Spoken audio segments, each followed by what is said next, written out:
Tural əzizim, xoş gəlmişsən. Xoş gördük. Səni Sol Cinahın 3-cü video kəstində görməyə yaşadım. Xüsusilə bugün biz Mundialın daha bir favorit komandasından danışmaq istədik və mən bilirəm ki, sən yaxşı bir Alman azərkeşsən. Mən istərdim elə başlayaq sənin Dünya Kuboku xatirəndən. İlk xatırladığın Dünya Kuboku xatirəsi nədir? Yəni bu həm sənin öz yaddaşından bir xatirə olsun, həm də digital dünyadakı yaddaşından danışarıq. Əslində ilk baxdığım, belə ciddi baxdığım çempionat deməli 98-ci ildir Fransada keçirilən, amma belə xatırladığım uşaq yaddaşımla 94-cü il dünya çempionatı və qəribədir ki, 94-cü dünya çempionatını xatırlayanda uşaq idim, baxanda insan nə qədər xatırlayır, təbii çox az şey xatırlayır, amma iki şey xatırlayıram. 90-cı ilə 94-cü il biz Azərbaycan üçün, talihi üçün çox ağır, dramatik bir dövr idi. Mən də o çempionatdan cəmi iki şey xatırlayıram. Bir, Maradona'nın dopinqə görə disqualifikasiya olunması, iki isə Roberto Baggio'nun ayaq üstə ölməsi. Onu xatırlayıram. Amma Almaniya azərkeşliyi mənim 96-cı il dünya çempionatı, Avropa çempionatından bağlıdır. O çempionat İngiltərədə keçirilirdi. Yercəmişəm bu çempionatla, o çempionat arasında çoxlu oxşar cəhətlər var.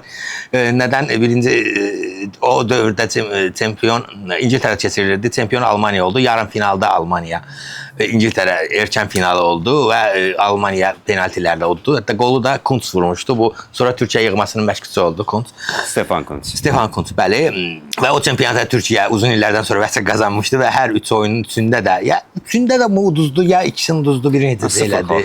96-cı ildə. O heyəti idi. Alpay var idi, Sercan var idi, Saffet, adın indi çəkilməsi amma bizim Sol Cinahda çəkilir. Çəkilir Hakan Şükür və o heyət idi. Yəni 96-cı Almaniya və ilk baxdığım çempionat odur deyə. O vaxtdan bu yana Almaniya azərkeş deyiləm. Və Almaniyanın da çox əslində mənim şeyim odur ki, Almaniyanın çox pis vaxtlarına düşmüşəm mən həmişə. 96 çempion oldular. 98-ci ildə çox pis nəticə, 2000-ci ildə pis nəticə, 2002-də gözlənilmədən final və yeni generasiyanın gəlməyi və ardınca. Yəni mən çox Almaniyanın pis dövrlərini görmüşəm həqiqətən. Və yercəmişə 90-cı illərdə deyəndə həmişə bir şey deyim. Bunu mən həmişə deyirəm. Mən çox yaxşı edim. 96 Avropa çempionatı oldu. Avropa çempionatından iki ay sonra, bugün kimi yadımdadır, 1996-cı ilin avqustun 31-i. O gün Azərbaycan İsveçrəyə qarşı dünya çempionatının seçmə mərhələsində iki oyuna çıxdı və o oyunda biz qələbə qazandıq. Bu bizim tariximizdir. Mən çox sevdiyim, həyatdan çox xoşbəxt olduğum günlərin biri budur. Futbol adına. Biri də Almaniyanın Braziliya 7 vurduğu. Orada böyle Fikret Güzelliğin bir sözü var idi. Deməli, İsveçrədə həmişə çox yaxşı komandadır, həqiqətən. Biz də biraz çox yaşamışıq da əslində 40-ın başında. Məsələn, hazırda İsveçrənin yığma komandası məşqçisi Murat Yakın. O vaxt orada komandanın futbolçularından biri idi. Türk Yılmaz vardı, Kubilay. Sonra desən bir ara Galatasaray'da oydu. Deməli, biz 32-ci dəqiqədə nəsə bir gol vurduq. Ondan sonra İsveçrə bizi təşkil elədi. Topun biri orada dirəkdən qayıdır, biri oradan gedir, biri buradan gedir. Bir də penalti oldu, vura bilmədilər. Ulan onda bizim Fikret Adgözəlli, bizim çox belə mənə əfsanəvi şəhətçimiz orada bir də söz ifadə işlətdi. Dedi ki, görəsən bu istirabların sonu olacaqmı? Ya o həqiqətən təkcə oyunu yox. Qismət də yazmışdı. Qismət də yazmışdı. Qismətlə bizim həmişə o ortaq dediyimiz sözdür. Təbii ki, müəllifi Fikret mənimdir. O çox dəhşətli bir söz idi. Təkcə futbolu yox, həm də 90-cı illər ifadə edirdi. Amma yəni mövzudan uzaqlaşmayaq, bəli, Almaniya azərkeşi 1996 çempionatındadır. Hətta sən çox maraqlı bir şey deyim. İndi biraz qabaq verilişdən qabaq danışdığı ifrat sağ falan məsələsi vardı. Məsələn, mən o vaxtı uşaq idim. Sonra amma qəzetlər oxuyurdum da. Orada məsələn İngiltərə mətbuatının bəzi bulvar qəzetlərində, sağ qəzetlərində belə bir yazılar görmüşdüm. Yadım elə, uşaq yadım elə. Biri qəzetlərin biri yazmışdı ki, hər bir Almanın ürəyində İngiltərəni işğal etmək arzusu dayanır. Mən uşaq oydum, oxudum, yavlar dələdilər, nədirlər. Klinsmann İngiltərə işğal etmək istəyir. Klinsmann da o dövrdə Tottenham'da oynayırdı, yəni İngiltərədə oynayırdı. Yəni belə uşaqla bağlı xatirələr məndə Almaniya üçün çoxdur, yəni. Əla. 2002 çempionatını adlandırdın ki, bu biraz da təsadüf bir final oldu. Bəli, mən təsadüf idi. O heyətdə Ballakı xatırlayıram, qapıda Oliver Kahnı, Oliver Kahn vardı. Yeni var, başqa futbolçular da var ki, indi ola bilər mənim yaddaşıma gəlmirlər. Çox vardı, əslində o çoxu orada var idi, amma daha gənc idilər. Bəs Gəl elə ilk dünya çempionluğundan, yəni yaxın tarixin ilk Bəli, dünya bəli. çempionluğundan danışaq ki, 2014-cü 2014-cü, bəli. və Argentina üzərində Prime Messi'nin Bəli. qarşısındakı bir çempionluq. 1-0 qələbə. Çox işıqlı bir final kimi xatırlamasam da, amma günün sonunda almanlar kuboka çatdılar.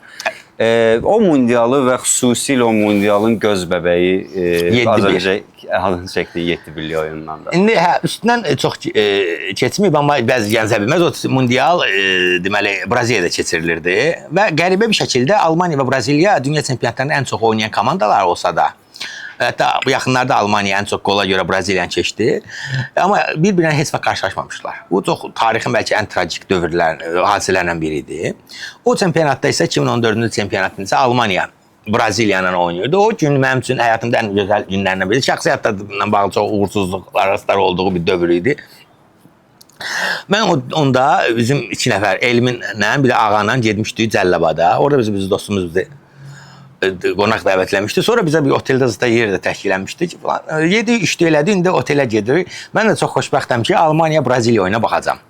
Cəlilabad da çox maraqlı yerdir, çox sevdiyim bir yerdir, amma bir ucqar əyalət şəhəridir də, yəni gecə gəldik, otelə baxdıq, sən demə, dedim, hətta gələndə soruşdum, oğlana dedim ki, orada TRT göstərir mi? Dedilər, göstərir falan. Dedim, əla, gəldik, kanalı açdıq, TRT az qalıb, oyunda TRT gedir, futbola başlayan kimi TRT kəsildi, yayını kəsildi. Signalı yox. Signal kəsildi, oyun da axşam saat 11-dir neçədir. Uşaqlar dedim ki, necə var, mən bu futbola baxmalıyam. Ağa biraz baxandı, Elmin ümumiyyətlə maraqlanan değildi. Amma Elmin maşını vardı, Elmin oturdu bizim maşına, saat 11-dir. Biz Cəlilabadda açıq yer axtarırıq. Saat 11-də biz rayon yeri üçün açıq yer tapmaq çox çətin məsələdir. Ora getdik, bura getdik, dedik masallıya gedək, soruşduq falan. Yəni, Elmin maşında Cəlilabadda gəzirik. Sonra da gəldim bir yerə, gördüm yəni ağacın altında oturub bir də köhnə televizor var. Ətrafında da 15 də qoca yığılıb belə. Mən də dedim, bu şeydir də əlac yoxdur. Televizorda çox balacadır. Məncə gözüm buradan da gördüyüm kimi yaxşı görmür. Gəlib oturmuşam belə baxıram. Hamı da Braziliya balet eli, azarkeş deyilir. Çox insanlar təbii şəkildə bu mən normal qarşılayım. Almaniya bir dənə vurdu, 2 dənə vurdu, 3 dənə vurdu. Və 25 dəqiqə elədi. 25 dəqiqənin içində həqiqətən də Braziliya sözün həqqi mənsə darmadağın oldu. Və mənim o gün həyatımda ən xoşbəxt günlərdən biridir. Və futbol mənasında 2-3 xoşbəxt olduğum gün var. Biri Almaniyanın 96-cı ildə çempion olduğu şeydi. Çexiyaya 2-1 uzatma dəqiqələrində qol vurmuşlar. Biri biraz əvvəl dedim Azərbaycan İsveçrə oyunuydu. Biri şəksiz ki, Qalatasarayın UEFA kubokunu aldığı gündür 2000-ci ilin 17 mayı. Biri də o gündür.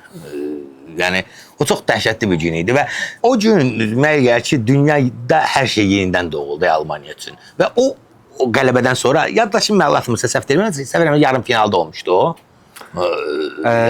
Ya 4-də 1 ya yarım final idi. Ya 4-də 1 ya yarım final olmalıdır, amma deyəsən 4-də 1 idi. Amma ondan sonra Almaniyanın çempion olacağına heç kimin şübhəsi qalmadı və finalda Almaniya Argentinaya qalib gəldi, Messi ilə Argentina. Amma o da xatırladım ki, 1990-cı ildə Almaniya əvvəlki çempionluq olanda da, onda da Argentinaya qalib gəlmişdi finalda. Maradona'nın Argentinasına. Niyə bu qədər rəhimsiz bir futbol xatırlayırıq Almanları? Bu çox maraqlı, bu sual gözləyirdim. Bu çox mənim açıqda şey idi. Yəni məsələn bu çempionatda Kuratsao'ya Allahın bədbəxti 6-1 və təkcə Almaniya yox, Bavariyada da nə bilim 7-0. Bu il kultura var. O mədəniyyət Atalantaya neçə vurdu? 7-2 idi. Çox belə qərib, uzun bir hesab oldu. 8, yəni çox şey hesabdır belə. Bayaq da Almaniya yadım əli Saudiya 7-0, 8-0 idi. Voleybol hesabı, basketbol hesabı. Onu mən bayaq hətta Almaniyada Farer adalarla desən oynayırdı. Bir də türk məşqçi hakim danışırdı. Selçuk Təpəli desən danışırdı. Selçuk Selçuk Təpəli jurnalistlər nəsə. Selçuk Dereli də var. Bəlkə köhnə. Hakim Selçuk Dereli idi. Hə, Dereli. Təpəli dedim mi? Dereli. Selçuk Dereli hakim o danışırdı. Dedi Almaniya oynayır 10-0-dur. Dedi çağırdılar ki Neuer, yəni onu danışdığını mən Neuer'ə gəl penalti verdim. Gəl çağırdılar Neuer gəl sən vur. Mən də dedim ki Alman futbolçularına da bu hörmətsizlik idi rəqibə qarşı. Etik deyil. Etik deyil, onlar da dəyişdilər falan ki Neuer vurmadı, başqa oyunçu vurdu. İndi mən də bir tərəfdən bu acımasız gəlir. Hətta Fransa bu yaxınlarda, Fransa bizə də 10-0 udmuşdu. Uşaqlığın ən böyük travmalarından biri odur. Biri Portuqaliya 7-0'dı. Sonra hətta bu yaxınlarda o Brazil Fransa kimi Cəbəlli Tarık kimi Gibraltar mı on vurdu. Hətta demişdi ki rekordu təzəliyim falan böyle Deşam. Demək biraz pis gəlirdi. Amma bu yaxınlarda Almanlardan bir oyuncuların bir sözün, jurnalistlərin bir sözünü oxudum ya futbolçuların yadıma gəlmir. Çox maraqlı bir şeydi. Dedi ki biz sizin əslində niyə dayanmırıq? Yoxsa məsələn dünən Yasrağa günündə İspaniya oynuyordu. 3 də vurdu dayandı. 3 də vurdu oyunu 4 dənə. Ərəbistan oyunda. Yenə də Ərəbistan gəldi 8 sonra. Amma Almanlar çoxsan niyə bu qədər çox gol vursun, rəhimsiz fansız. O belə şeydi dedi. Mən çox məntiqli yerdi insafən. Ondan sonra haqqı verdim amma tamaşaçılar özləri bilərlər düzdür səhvdir. Dedilər ki biz necədir? Biz adamlar var, bilet alırlar. Bəlkə öz taleyləri var, problemlər var. Gəlirlər unutmağa. Bəlkə gəlirlər biz onlara bir tamaşa verməliyik. Biz 3 dənə vuraq duraq yerimizdə yox. Biz sona qədər oynayırıq. Tamaşanın dozasını bir çox. Tamaşanın da dozasını biraz çox. Sən bilet alanda demirsən ki mən 8 oyunun biletini almışam. Kimsə o çatmağa da daxil etsə biletin qiyməti. Məsələn, Kuratov adalarına 6-1. Məsələn. Sənə demaz vurdular elə. Hələ bəlkə biraz da çox da gol onları sərsəmlətdi. Hələ o gol olmasaydı məncə heç çox vurmazdılar kimi də gəldi. Bəli. Nagelsmann biraz sanki diğer Almanlardan daha insaflıdır amma Almanlarda o kültür vardı. Məsələn o gün özə bilsən ki 3-0, 4-0'dan sonra hesab daha rahat artır. Mesela Brezilya oyunda bir de gördü 7-1'di. Sen bilemezsen 5'ten sonra Brezilya vurdu. Öyle bir şeydi. Yok. 6-1 oldu. Oscar 6-1 elədi sanki. Sonra 7-1. Ha 6-0 6-1. El oldu. El oldu. Ha o mənim ən belə çox sevdiyim oyunlardan biri. Mən Alzheimer olduğum üçün dediyim məlumatlar səhv çıxa bilər. Onları qeyd eləyərsə. Onları qeyd eləyərsə. Mən 5 xatırlayıram, səhv də xatırlaya bilərəm 6. Yəni ondan sonra idi. Yəni 1-0 1-1 olmamışdı yəni oynayıcı vaxtda. Bəs yaxşı. Ben Alman heyətini 2026'ya baktığımız zaman bu dünya çempionatına əvvəlcə formasından başlamaq istəyirəm ki, məncə mundialın ən gözəl formaları. Mən çox xoşuma gəldi, bəli. Və indi 2 oyunlarını izlədik. Nə vəd elədi sənə Alman futbolu və ya gözlədiklərinə? Açığı bu bir şey de var ki, dünya belə biraz absurd bir söz var. Deyirlər ki, Türk dilində deyirlər də turnuva takımı da, turnir komandası. Yani sanki aslında bir hafiften absürt. Çünkü komanda turnirde oynuyor da başka da ligada oynayasıdır. Alman kubokda oynayasıdır. Ama Almanya biraz da turnuva komandası, turnir komandasıdır. Mesela ben biraz evvel de 2002. ildə Almanya heç kimi gözləmədiyi halda finala çıxdı. 2014'te belki biraz gözlənilirdi falan. Şey çıxdı. Yani açığı mən sırf komandanın potensialına falana baxanda çox böyük bir şey gözləmirəm. Yəni azı Fransa qədər və yaxud İspaniya qədər deyil. Amma Almanya elə bir komandadır ki, həmişə sürprizlərə açıqdır və sürprizləri etməyi bacarır və heyət də kifayət qədərdir. Düzdür, bir super ulduz yoxdur, bəlkə. Amma onsuz da ki, Toni Kroos vardı axırıncı dəfə, düzdürmü? Niyə yoxdur? Xüsusilə mən bax 2024-cü il Avropa çempionatında Florian Wirtzlə Cemal Musialanı və üstəgəl bir də Havertzin ki Kay həqiqətən çox istedadlı futbolçudur. İstənilən belə mövqeyə qoysan onu oynaya bilmə bacarığı var. Bəli, əlbəttə çox qabiliyyətlidir. Amma Florianla Cemal çox estet, ümumiyyətlə yeni texnar qabiliyyətlər də gətirən. Məni son vaxtlar mexanik və robotlaşmış futbolun əksinə biraz daha həyecanlı. Bəlkə biraz da Almanya başlamışdılar. Bəli, doğrudur. Amma sonrasında bir passivləşmə getdi. Düzdür, Cemal da zədələnmiş sağaldı. Wirtz qiymətin altında qaldı. Mən başa düşürəm Liverpoolun məsuliyyəti və s. Liverpool da çox göstərəm. Amma yenə də belə bir iki futbolçu mərkəzdə varkən sən heç birinə Jude Bellingham qədər bir superstar kimi görə bilmirik. Yox, Jude Bellinghamla mənim üçün bəzi məsələlərdə obyektivliyimi itirə bilərəm və s. ola bilər. Amma mən gözümdə Cemal Musiala Bellinghamdan çox yaxşı futbolçudur. Amma deyə bilməm ki, Mbappe'dən çox yaxşı futbolçudur. Amma şeydən çox yaxşı futbolçudur. Onu demə, bəncə də razılaşma ola bilir. Mən tam səmimi bir mötərizatım deyim. Mənim üçün bu gün dünyadakı ən böyük futbolçum Mbappe'dir. Nə Messi'dir falan. Messi siz necə maraqlıdır insanlara. Yəni buna bax 39 yaşında gol vurur. Yəni ondan bir saat sonra 2 dənə gol vurur Mbappe. O hamı onu normal qəbul edir. Mbappe'nin bir faciəsi budur. Adam Realda 40 neçə gol vurur. Deyirlər o vurmalıdır da. Yəni bu bir qəribə şey gəlir. Amma Almaniyanın düzdür, əvvəlki dövrlərə nisbətən. Amma Almaniyanın bilməm, yəni hansı dövrlərdə bir superstar olub ki, bütün dünya futbolunun da məsələn Pele kimi, Maradona kimi və yaxud Messi kimi. Fikirləşirəm belə yox. Sanki biz onları kollektiv Həmişə kollektiv görürüm. Çünki amma məsələn FIFA-nın təşkil etdiyi heyətlərə baxanda həmişə o heyətlərə kim düşür? Yəni ilk 11, tarixin ən böyük 11-i. Bəlkə qapıçılardan kimsə düşə bilər və yaxud kimisə ayrı elədi və həmişə düşənsə kimdir? Beckenbauer'dır. Oyunun kökdən dəyişmiş insanlardan biri Beckenbauer. Yəni Albaniya heç bir zaman superstar komandası deyil və olmayıb da. Məncə bunun əsas gücü o təşkil eləyir.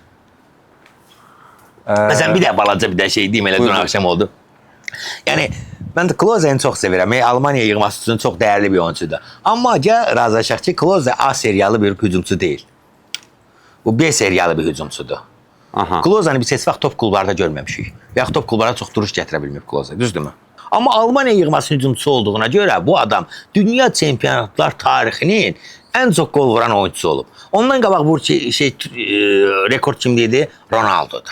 Ondan qabaq böyük bir əfsanədə, Gerd Müller'də. Amma yəni Almaniya yığmasının gözəlliyi və özəlliyi bundadır. Bəzən çox orta səviyyəli bir hücumçu belə Almaniya yığmasında parlaya bilir. Bu çox əlahiddə bu xüsusiyyət. Və yaxud məsələn Almaniya komandasının hücumçularına bax. Məsələn 96-cı ildə mən yadıma gəlir bir Almaniya final oynayır Çexiyayla. Hətta Almaniya o qədər oyunçu zədəli idi ki, heyətdə bir şey yox idi, oyunçu çatışmırdı. Hətta nəzərə almışdılar ki, belə bir plan vardı, məşqçisi Bert Fox idi onda, Kanı hücum müdafiəçi kimi meydana buraxmaq lazımdı. Kan vaxt ikinci qapıcı idi, vaxt ikinci qapıcı Köpçe idi. Ona Almaniya 1-0 geriyə düşdü. Ondan sonra isə Udinese'nin hücumçusu Oliver Bierhoff girdi. 1-1 vurdu, sonra vaxtda 2-1 vurdu və tutardı. Amma Oliver Bierhoff dünya üçün, amma düzdür o idarəçi kimi, rəhbər kimi Almaniyanın 2014 çempionatında çox mühüm rol oynadı. Amma futbol kimi gəldim razılaşaq ki, yəni çox üst səviyyəli bir hücumçu deyil də. Adı gəlib çatır. Bəli, amma adam kritikanda, bəli, yəni kritikanda kritik bir missiyanı yerinə yetirir. Məsələn, Kloze'yi də götürəydi, məsələn, düzdürmü? Məsələn, Kloze Cenk Tosun'dan çox mu böyük hücumçudur? Yəni Cenk Tosun'dan biraz böyük hücumçudur. Biraz böyüklərdə yəni. Yox, düz arada böyük fərqlər qoymuram mən də, amma hədə qardaşım. Yəni o deyil də yəni. Məsələn, Harry Kane'dən Kloze'ni yanaşı qoya bilər. Yox, onu qoya bilməyək. Yəni düzdürmü? Yəni o məsələ var. Mənim üçün uşaqlıqdan Almaniyanın ən çox sevdiyim futbolçusu Klinsmann olub. 1996 çempionatında o komandanın kapitanı idi. 98-ci çempionatında da oynadı. Və Almaniya yığmasının ən çox... Yəni onu mən o qədər böyük, dəhşətli böyük bir uşaqlıq sevgim vardı ki, indi də o sevgi var. Sonra Almaniya millisinin məşqçisi oldu. Sonra Almaniya millisinin əslində modernləşməsində 2014-cü ildə dünya çempionu olmasında məncə Klinsmann böyük rolu var. Düzdür, Klinsmann məşqçisi deyildi. Onda səhv eləmirəmsə Amerikan məşqçisi idi 2013. Onun amma köməkçisi Joachim Löw. Almanlarda belə nə vardı. Əvvəl məşqçisi olurdu, sonra onun köməkçisi olurdu. Elə sonra Löw'ün də köməkçisi Hans Flick idi. O Almanya karyera yolu var ha. Bəli, belə bir yer tutmuşlar. Məsələn, Klinsmann məsələn bugünkü Klose haqqında dediklərim amma Klinsmann haqqında deyə bilmərəm. Klinsmann dünyanın gördüyü ən belə komplikə hücumçulardan biri idi. Həm başla oynamaqda, həm driblingdə, həm oyunu oxumaqda, həm o bağlantı oyunu oynamaqda, həm sözün həqqi məsələn komandanı idarə etməkdə bir kapitan kimi. Məsələn, bugün Klinsmann olsaydı, məsələn, məncə Harry Kane adı ondan sonra bəlkə yazılardı və yaxud adlar bərabər yazılardı. Sən and içmisən ki, yerli Sərgən Yalçın olacaqsan da, bu iddialarla. Çox sənə bir şey deyim, elmədin. Sərgən Yalçının bir çox fikirləri mənim xoşuma gəlir və doğru hesab edirəm. Məsələn, tutaq ki, deyir. Məsələn, indi gəlir məni şeyləsinlər, linçzad eləsinlər. Düz bu linçə alışmamışım. Ədəbiyyatda linçə çox biləm. Yəni, bir çox məsələlər var da, reallıq. Məsələn, mənim gözümdə, tam sən bilirəm, Haaland böyük bir futbolçu deyil. Və o verişi necə bitirəcəyim, onu fikirləşirəm. Aha, davam elə. Haaland böyük bir futbolçu deyil.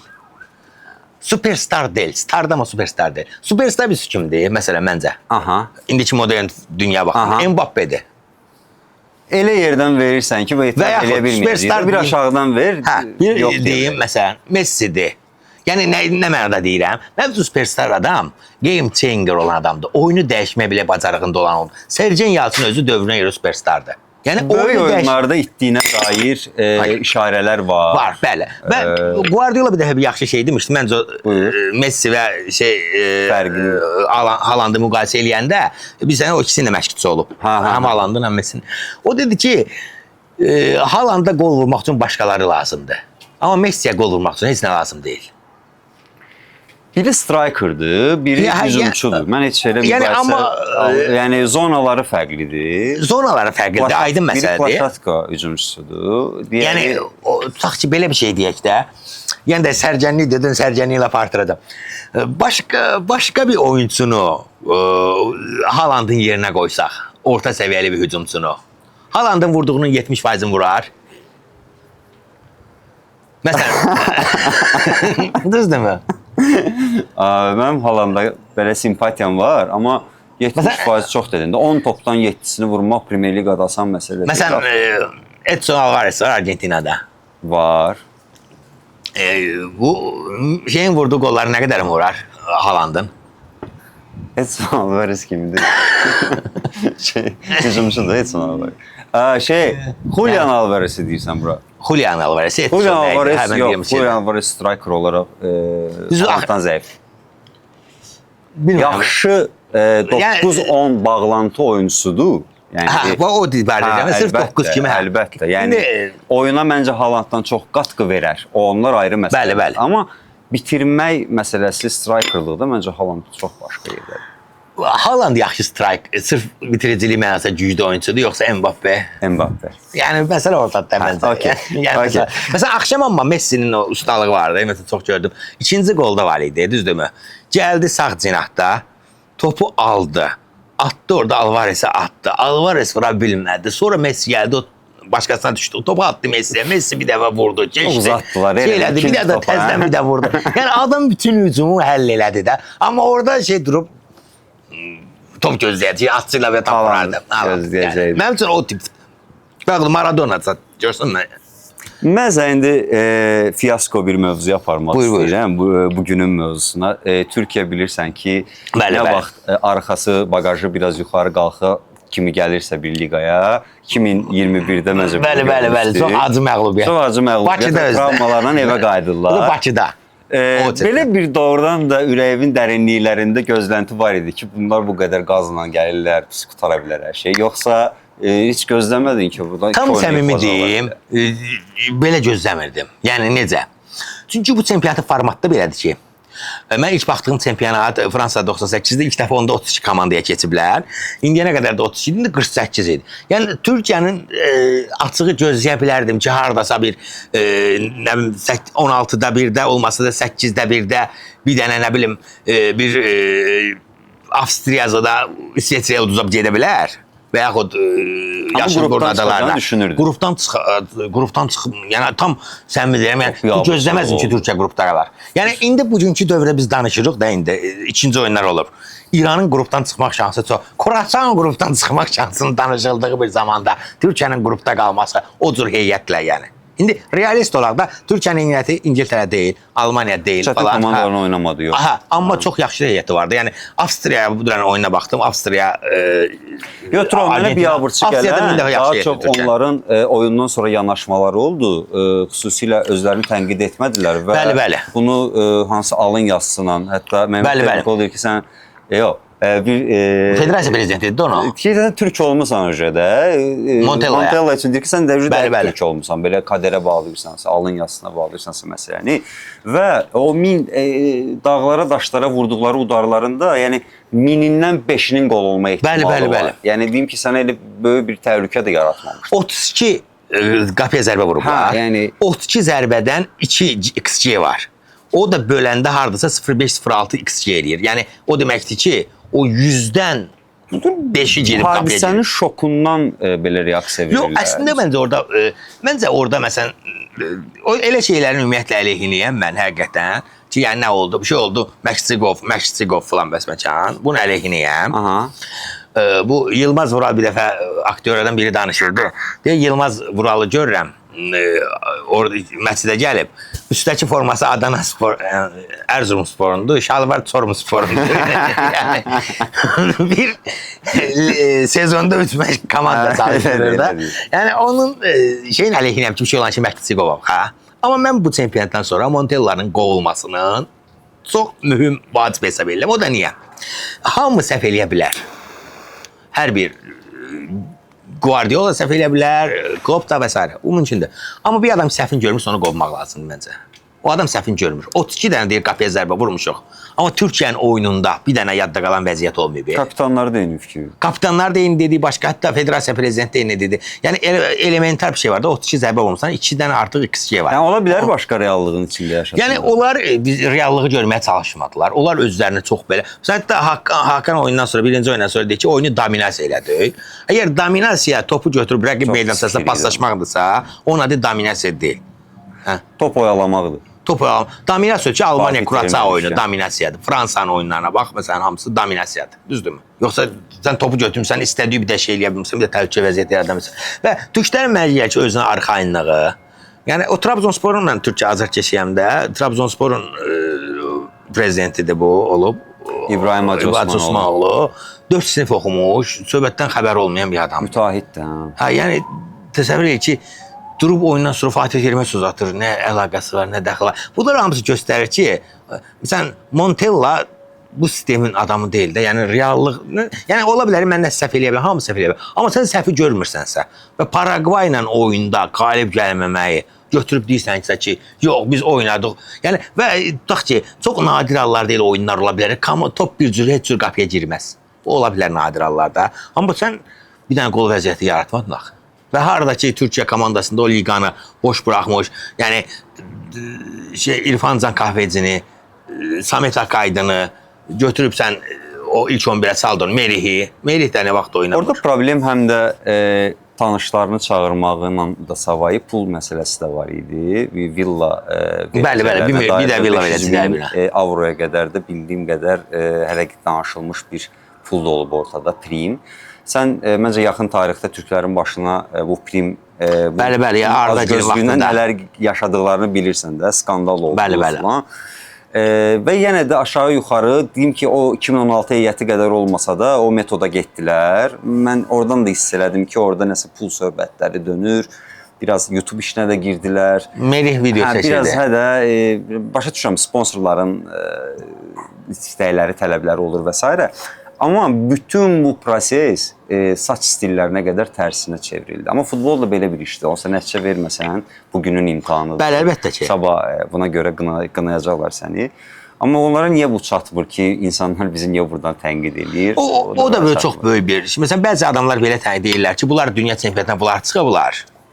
Və indi uduzublar deyə bunlar. Oynamasalar da özləri bilərlər. Hə, yəni indi bu belə bir dünya heç bir harda yoxdur. Çünki insan alqışlayırlarsa, sabah tənqid eləyəcəklər və s. Amma məsələn mən bir şey deyim, yəni ki 98-ci ildə yadıma 2000-ci ildə Qalatasaray UEFA kubok alanda aldığı il vardı. 99-cu ilin sezonu gedirdi də. Türkiyə Çempionlar Liqasından, əslində Qalatasaray Çempionlar Liqasında oynayırdı onda da. Çempionlar Liqasından düşdü UEFA kubokuna, orada oynadı. Mən oyundan sonra Qalatasaray oyunçuların bir neçəsinin desən Ercun var idi, sonra Hakan Ünsal vardı. Belə bir açıqlaması var idi, yadıma gəlir. Mən də uşağam, 15 yaşım vardı. Dedilər ki, bu kubok almaq istəyirdi, Çempionlar Liqasını deyirlər ha. Ala bilmədik. Amma yox, bu birini alarıq. UEFA-nı. Mən də baxırdım ki, bunlar da desən çatmır. Amma gəldilər aldılar. Yəni Fatih Terim onları ona inandıra bilirdi. Amma Montella isə komandanı Paragvaya uduzmağa şey eləmir. İndi tərəfdən Montella İtalyan kimi, İtalyan futbol mədəniyyətdən sevmədiyim futbol tərzidir, o qorunmalı müdafiə tərzinə falan. İndi gəlin bir də reallığa baxaq da, bu reallığa. Türkiyə çempionlar bu kuboka necə çıxdı? Yəni burada böyük uğur varmı? Kuboka çıxmaq uğurdur, amma gəlin kimlər udub? Gürcüstan 2 dəfə uddu, Bolqaristan uddu. İspaniya 6-1 uduzdu. Heç nə həll eləməyən oyunda şey oldu. Seçmə mərhələdə isə Rumıniya və Kosovanın uddu çıxdı. Və ciddi test də yoxdur. Ciddi test yoxdur da, yəni. Yəni həqiqətən. Gəl bizə indi bu proqramın sonunda xatırladığın və sevdiyin, təkcə yaxşı oynadıqlarına görə yox, həm də sevdiyinə görə də ola bilər. Bəzən xüsusi futbolçu olur ki, yaxşı olduğuna görə, məsələn də İtaliyada o Del Piero'dur. İndi bir şəkildə yer tapıram ona. Bəli, bəli. Amma sən də bəlkə Almaniyada bizə 11 qızıl at çəkə bilərsən ki, biz onları yada salaq. Albaniya yığmasını Ya sənə kömək eləyim. Hə. Qapıçı Kan deyirəm mən. Amma sən Noyer deyə bilərsən. Qapıçı gördüyüm qapıçılar arasında Köpke vardı. Aha. Çox az yadım və İgner var idi. Okay. Lehmann var idi Lehmann və Neuer var idi. Mən Kanı əslində deyərdim, amma bir şey görə demirəm. Çünki Kan mənə Almaniyanın o pis vaxtlarını xatırladır. Hətta Klinsmann Almaniya məşqçisi olandan sonra kapitanlığı Kandan alıb Mehmet Şola vermişdi. Ki Almaniya yığmasının kapitanı qapıcı olmamalıdır, hücumçu olmalıdır və hücumla arşıyam. Ona mən Kan yox Neuer deyirəm. Çünki Kan Neuer Almaniyanın bütün zəfərlərində yer almış futbolçudur. Hətta bu yaxınlarda Neuer Amerika getsin getməsin müzakirə olanda Kan dedi ki, əşin nə edir Amerikanı 35 dərəcə temperaturda otursun evdə də filan. Kan dedi. Neuer'dir mənim üçün böyük qapıcı. Amma Kan da deyirəm ki, ən pis vaxtları mən xatırlatdığımı yox xatırlatmıram. Hə, müdafiədən başlayaq şeydən. Cinahlardan başlayaq. Yəni cinahlardan başlayaq. Sağda Lamdır. Aydın məsələdir. Solda məncə biraz köhnələrdən Breitner deyirəm, həmişə o şeydir. Ortada bu köhləri deyərəm. Aha. Lap köhləri dedin. Lap köhləri dedim. Ortada köhləri deyərdim. Fransızı saymayacaqsan Beckenbauer. Necə? Bir də Beckenbauer deyək, bəli. Deyirəm axı burada nəsə böyük boşluq vardı. Böyük boşluq vardı.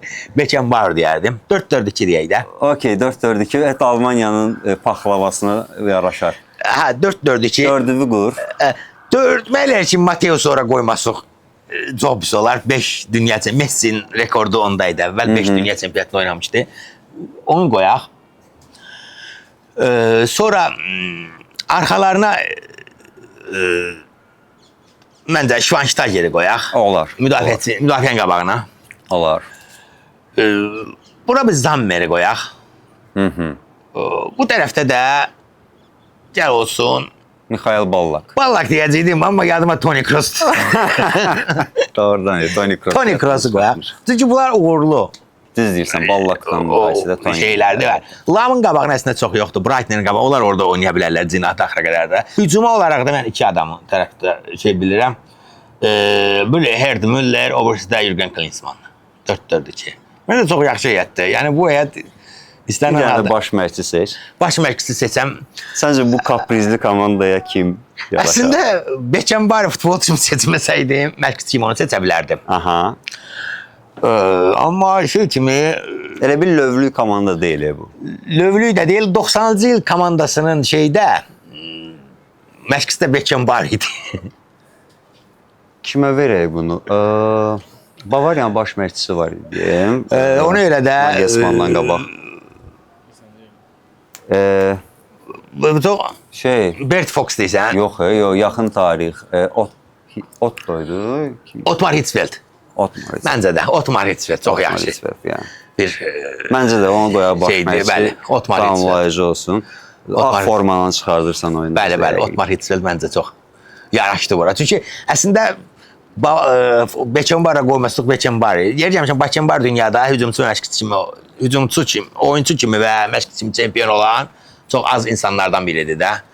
Didier Deschamps Fransada həm oyunçu kimi, həm şey kimi çempion olub.